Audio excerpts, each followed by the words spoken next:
Hello everyone, welcome to Economics by Visha and Arpita. So in today's video lecture, we'll be studying about the money supply. जो भी money supply India के अंदर होता है उसे हम यूजली डिनोट करते हैं M1, M2, M3 और M4। और ये जो क्लासिफिकेशन है ये सबसे पहले इंट्रोड्यूस करी थी RBI ने इन अप्रैल 1977। प्रायर टिल मार्च 1968 से पहले जो भी पब्लिकेशंस थी that was on one major of money supply, जिसके अंदर सिर्फ हम करेंसी और डिमांड डिपॉजिट जो लोगों के पास होते हैं उसको इंक्लूड कर सकते थे। So this was with the view the traditional, जहाँ पे क्यूंजन का व्यू था कि this is currency plus demand deposit and that was considered narrow measure for money supply. ठीक है। सो आफ्टर 1968 के बाद क्या हुआ, टिल 1977, फ्रॉम अप्रैल 1968 आरबीआई ने पब्लिश करना स्टार्ट करा दूसरा मेजर ऑफ मनी सप्लाई, जिसे हम एग्रीगेट मनी रिसोर्स भी बोलते थे, जिसके अंदर उन्होंने M1 के साथ टाइम डिपॉजिट्स जो बैंक होल्ड करते हैं बाय द पब्लिक उसको भी इंक्लूड कर दिया। सो उसके बाद उसको हम broad measure of money supply बोलने लगे, इन विच जिसे हम फ्रीडमन्स व्यू बोलते हैं, which is C plus demand deposit plus time deposit. But since April 1977 जो आरबीआई था उन्होंने पब्लिश करा data for the 4 measures of money supply. ठीक है। सो अगर M1 कंपोनेंट की बात करते हो money supply, that is also known as narrow money, जिसमें आता है करेंसी, नेट डिमांड डिपॉजिट्स जो बैंक के पास हैं प्लस अदर डिपॉजिट्स जो आरबीआई के पास होते हैं। So M1 is basically currency, demand deposit and other deposits. ठीक है।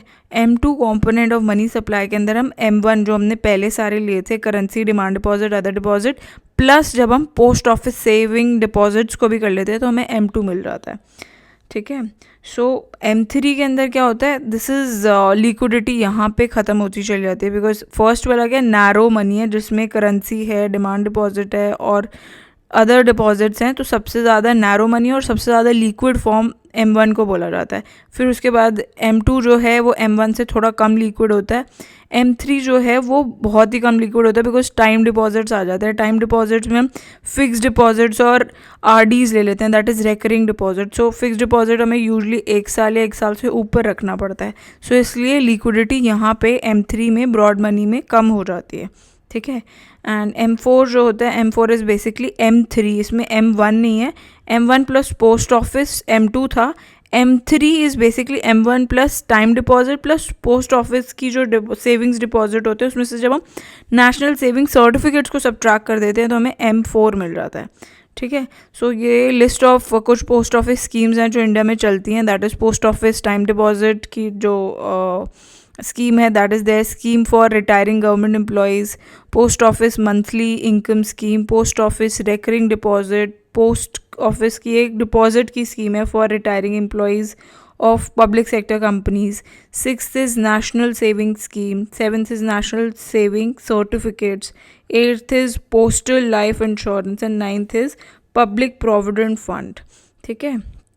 So now there few types that are there. जैसे हमने बात करी थी M1 को हम नैरो मनी बोलते हैं और सबसे ज़्यादा लिक्विड होता है ये। फिर M2 की बात करते हैं, that is also considered narrow money, but इसमें लिक्विडिटी M1 से थोड़ी कम होती है। M3 जो है और M4 they are both broad money, but M3 के अंदर लिक्विडिटी और कम हो जाती है एज़ कम्पेयर टू M2, और M4 जो है वो उसके अंदर सबसे लोएस्ट लिक्विडिटी रहती है। ठीक है। So that is there. So if we talk about the few facts that are there, कि ज़्यादातर जो हमारा यूज़ होता है इंडियन मेजर्स के अंदर, अगर M0 की बात करें, दूसरा मेजर है ये जो इंडिया के अंदर यूज़ होता है, दैट इज़ M0। M0 जो है जैसे M1 था, M1 में हमने क्या किया था, currency plus demand deposit plus other deposit. M0 में क्या होता है, ये रिजर्व मनी होता है। रिजर्व मनी माने करेंसी जो सर्कुलेशन में है प्लस जो बैंकर्स डिपॉजिट है, जो बैंक्स यूजली आरबीआई के पास अपना डिपॉजिट रखते हैं, that is there another deposit with RBI. ठीक है। सो बैंकर्स डिपॉजिट मतलब जो रिजर्व बैंक के पास रखा जाता है, that is called as cash reserve ratio, जो कि अदर बैंक जैसे ICICI, HDFC वो अपना कुछ डिपॉजिट जब आरबीआई के पास रखते हैं, that is known as cash reserve ratio, और वो हम बैंकर्स डिपॉजिट भी बोलते हैं कि वर्किंग जो है फंड्स की फॉर क्लियरिंग एडजस्टमेंट हो सके। ठीक है। सो वाइल दिस मेजर्स जैसे M0, M1, M3 ये वाइडली यूज होते हैं इंडिया के अंदर, और M2 और M4 जो हैं वो बहुत कम यूज़ होते हैं। सो RBI ने इनफैक्ट इनिशिएट भी किया था अपने application for set of new monetary और लिक्विडिटी जो एग्रीगेट्स आ गए थे as per the recommendation of the working group of money supply. ये उनकी रिपोर्ट थी, that was analytics and methodology of compilation, जिसमें इन्होंने और एग्रीगेट्स ज्वाइन करे, जैसे मॉनेटरी तो थे, दैट इज़ अब न्यू सेट ऑफ मॉनेटरी आ गए थे, तो उसे हम NM1, NM2, NM3 और liquidity aggregates that was L1, L2, L3 ये सब इंट्रोड्यूस हुए थे। सो फॉलोइंग द सबमिशन ये रिपोर्ट जून 1998 में सबमिशन हुई थी। सो उसके बाद कोई चेंजेस नहीं किए गए थे in the definition of M0, M1 new जो मॉनेटरी एग्रीगेट्स हैं दैट इज़ NM2, NM3। सो ये सारे हैं। लिक्विडिटी के जो एग्रीगेट्स थे L1, L2, L3 ये इंट्रोड्यूस किए गए एज अ कॉम्पोनेंट जिसको एलाबोरेट किया गया। सो NM1 जो है that is new monetary aggregate 1, जिसमें करेंसी जो लोगों के पास है हाथ में प्लस डिमांड डिपॉजिट जो कि बैंकिंग सिस्टम में, और अदर डिपॉजिट विद RBI वो सब इंक्लूड होता है, that is NM1। New monetary aggregate 2 is basically जब पूरा NM1 के साथ हम और ऐड कर देते हैं, that is short term time deposits जो रेजिडेंट्स के पास हैं जिसकी मेचोरिटी लेस देन 1 ईयर, मतलब अप टू 1 ईयर तक होती है, दैट इज़ NM2। फिर NM3 आ जाता है। NM3 इज़ बेसिकली NM2 वो जो हमने ऊपर पूरा देखा, प्लस हम लॉन्ग टर्म टाइम डिपॉजिट्स जो रेजिडेंट्स के होते हैं वो ऐड कर देते हैं, या term funding from financial institutions ये सब इंक्लूड हो जाता है। लिक्विडिटी एग्रीगेट्स क्या होते हैं? लिक्विडिटी एग्रीगेट में 3 एग्रीगेट हैं। वन इज़ L1 जिसके अंदर NM1, NM3 क्या है? न्यू मॉनेटरी एग्रीगेट 3, उसमें सारे डिपॉजिट्स जो पोस्ट ऑफिस सेविंग बैंक्स के अंदर होते हैं, बट उसमें से हम नेशनल सेविंग सर्टिफिकेट्स को सब्ट्रैक्ट कर देते हैं।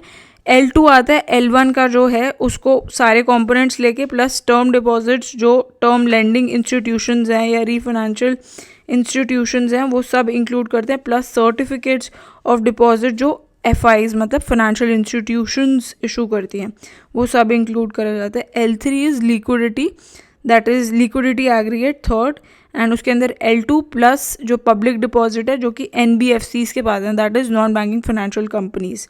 ठीक है, अब डेटा की बात कर लेते हैं कब पब्लिश होता है। जो M0 का डेटा है वो पब्लिश करती है RBI वीकली, वाइल M1 और M3 जो है उसका डेटा अवेलेबल होता है ऑन द फोर्टनाइटली बेसिस।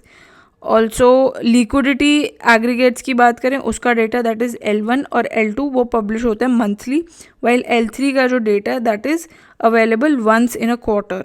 ठीक है, सो अब देख लेते हैं हाई पार्ड मनी क्या होता है। High powered money is basically जब हम करेंसी प्लस डिमांड डिपॉजिट्स को ऐड कर देते हैं तो हमें हाई पार्ड मनी मिल जाता है। करेंसी प्लस जो हमारा रिजर्व है प्लस अदर डिपॉजिट्स, तो उससे हमें क्या मिल जाता है? High powered money. ठीक है, now let's see what is money multiplier. Money multiplier को हम यूजली क्रेडिट मल्टीप्लायर भी बोलते हैं या डिपॉजिट मल्टीप्लायर भी बोलते हैं। सो ये बेसिकली क्या मेजर करता है? बेसिकली मेजर्स टू विच कितना क्रिएशन हुआ मनी का बैंकिंग सिस्टम के अंदर जिसकी वजह से ग्रोथ हुआ इन द मनी सप्लाई, जो एक्सीड करता है ग्रोथ इन द पूरा मॉनेटरी बेस। मल्टीप्लायर जो है वो मल्टीप्लाई करता है by the expansion of money supply. जैसे मनी सप्लाई अगर बढ़ता है तो मल्टीप्लायर जो है वो भी बढ़ जाता है, and it is and usually वो greater than the monetary base होता है, तो उसे हम बोलते हैं कि मल्टीप्लायर इफेक्ट नज़र आ रहा है।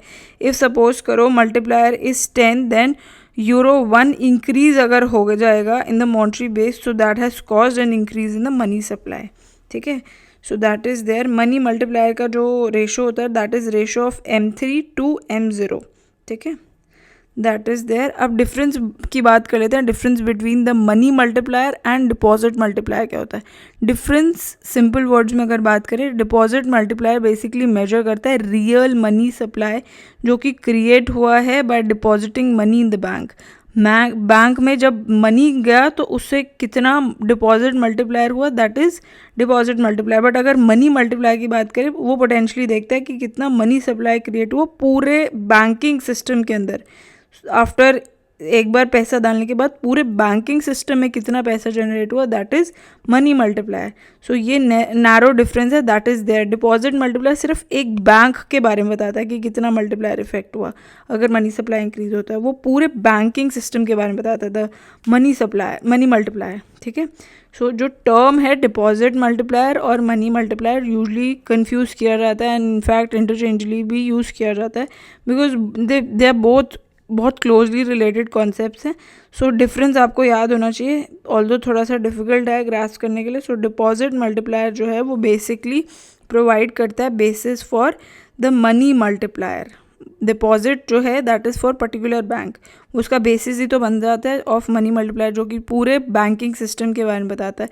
बट मनी मल्टीप्लायर की वैल्यू अल्टीमेटली लेस होती है due to excessive reserve, saving और कन्वर्जन्स जो होती हैं to cash by the consumer. उसकी वजह से जो मनी मल्टीप्लायर की वैल्यू है वो लेस होती है. ठीक है. एक्सेस रिजर्व मतलब एक्सेस रिजर्व जैसे कैपिटल रिजर्व जो कि बैंक्स के पास है या फाइनेंशियल इंस्टीट्यूशन के पास है. इन एक्सेस जो उनकी रिक्वायरमेंट भी नहीं है उससे ऊपर भी जब वो रखते हैं बाय द रेगुलेटर या क्रेडिटर या इंटरनल कंट्रोल्स के लिए, that is excess reserve. I hope आपको ये पूरा concept which is all related with the money supply समझ में आया होगा. Thanks for watching. Bye bye.